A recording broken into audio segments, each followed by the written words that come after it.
Rema hari ini 2 Timotius 1 ayat 7. Sebab Allah memberikan kepada kita bukan roh ketakutan, melainkan roh yang membangkitkan kekuatan, kasih, dan ketertiban.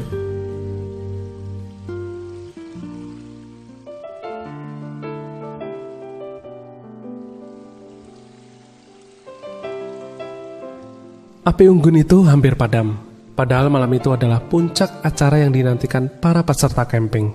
Hujan kecil memang sempat turun sejenak tadi, membasahi kayu bakar di tengah lapangan dan memudarkan nyala api, meski tidak sampai padam. Hawa dingin yang semakin menggigit mulai mengusir satu persatu peserta kembali ke kamar mereka masing-masing. Namun, seseorang membawa sebotol minyak dan mengguyurkannya ke atas api. Dalam sekejap api berkobar besar. Panasnya bukan hanya mengeringkan kayu kembali, tetapi menghangatkan tubuh peserta di sekelilingnya. Kemeriahan malam itu pun kembali naik. Bagai api yang memudar, demikianlah Paulus melihat kerohanian para anak rohaninya ketika akhirnya ia dekat dengan hukuman mati. Ia pun menumpahkan pesan dan nasihat terakhirnya melalui surat kepada Timotius. Paulus memahami bagaimana kondisinya sebagai terhukum dapat membuat banyak orang terguncang imannya dan disekam ketakutan, bahkan merasa malu kalau diasosiasikan dengannya. Ayat yang ke-8. Sampai-sampai semua yang di daerah Asia Kecil meninggalkannya. Ayat yang ke-15. Namun, melalui surat terakhirnya di bumi, Paulus ingin mengingatkan, tak peduli apapun yang terjadi kepadanya, sebagai salah satu rasul terbesar saat itu, Allah tetaplah Allah yang berkuasa dan berdaulat penuh. Di masa-masa pandemi ini pun kita mengalami banyak hal yang bisa memudarkan api roh kita.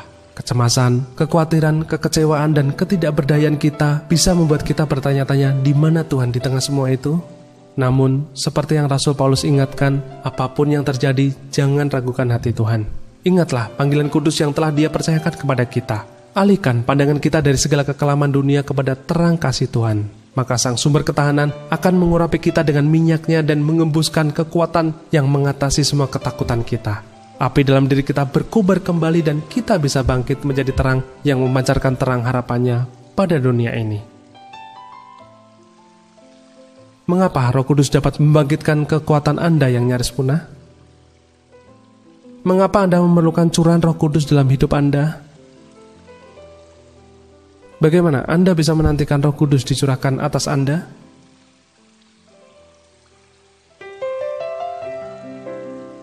Bapa yang baik, kami bersyukur karena Engkau-lah Allah sumber kekuatan kami.